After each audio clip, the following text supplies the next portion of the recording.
Have you ever wondered if Singapore's water is super clean? Apart from the water we consume every day from the tap, the water environment we usually see is nearly pristine. And these places includes reservoirs, canals, and even out at sea. But are you sure it is all that perfect? What about these? Litters everywhere, on beaches, in drains. Ugh, disgusting, isn't it? So, the question remains, is it super clean? Nah, we don't think so. So before moving too far ahead, let's talk about the basics first. With no natural water resources, Singapore rely on the 4 taps that we have grown to know: desalinated water, imported water, highly purified reclaimed water, also called new water, and lastly, water collected from local catchment. Now, we can further classify all of them into processed water and raw water. For processed water, they are namely new water, desalinated water, and treated used water. And as for raw water, they are rivers, reservoir, and seawater. As the name suggests, processed water is treated water that comes from raw water. It is clean, and as it is mostly transported through a series of underground pipelines in Singapore, the source of pollution would come from leakages in the pipes. Raw water, on the other hand, is raw, dirty, full of contaminants. As it is exposed to the elements, there will be more sources of pollution. With higher risk of pollution, we will be focusing on raw water and its pollution. Let us now turn our focus onto the sources of contaminants for raw water. Singapore is a hugely urbanized country with high human and vehicular traffic volume. There are more than 900,000 vehicles in Singapore as of 2014's statistics. With roads occupying a significant amount of land space, there will be higher runoff and lower infiltration. The various types of pollution includes cigarette butts, unwanted food packaging, food waste, debris from vehicles, pollutants from vehicles, and lastly, illegal releasing of industrial trade effluents. In Singapore's case, apart from seawater, 2/3 of the rain that falls on Singapore is being channeled into 17 reservoirs. The rain either falls directly into the reservoirs or onto the mainland and get transported through surface runoff, into drains, into canals and rivers before ending up in the reservoir. The rain can also infiltrate the soil and move through soil before ending up in the reservoirs. Throughout these processes, it undergoes massive amounts of exposure to various elements of pollution. Let's dive deeper and see the processes it involves. The main processes that governs the movement of contaminants are advection, dispersion, and diffusion. Advection. This process is commonly seen, and to make it more interesting, we have included a video to show you firsthand the process of advection. Advection, by definition, is the process in which the bulk movement of water carries the contaminant down along the flow. In the video, we used a ping pong ball to simulate the movement of particle when being carried along the stream by advection. The next video shows us using leaves as objects that is being carried downstream through advection.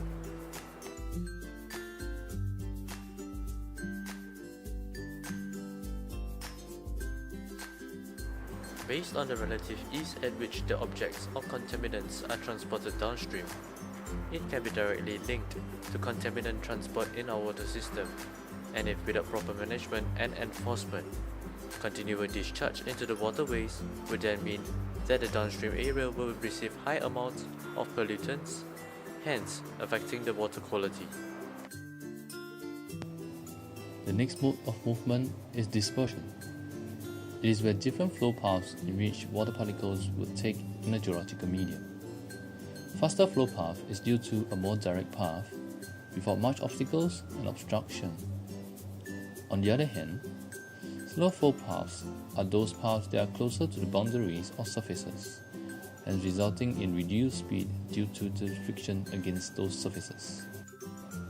There may be turbulence present in the water channel and is causing the particles to change in velocity and spread out. This can be animated by the following short clip, where as a result of different flow paths, mechanical dispersion happens.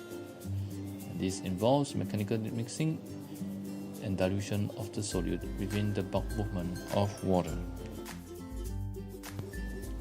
Lastly, diffusion. It is basically the random movement of dissolved molecules from a region of high to lower concentration. With this video, the diffusion of blue pigment in water can be seen clearly. The molecules will spread themselves out from a region of high concentration to a region of low concentration, till they are in equilibrium. Since dispersion and diffusion usually occur simultaneously, the effect of dispersion is usually larger, and the term dispersion is more commonly used.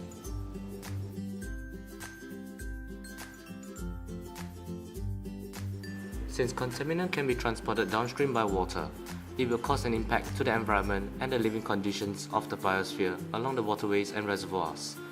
Firstly, eutrophication may occur due to nutrient-rich pollution, hence causing severe impact on aqua life in these water bodies.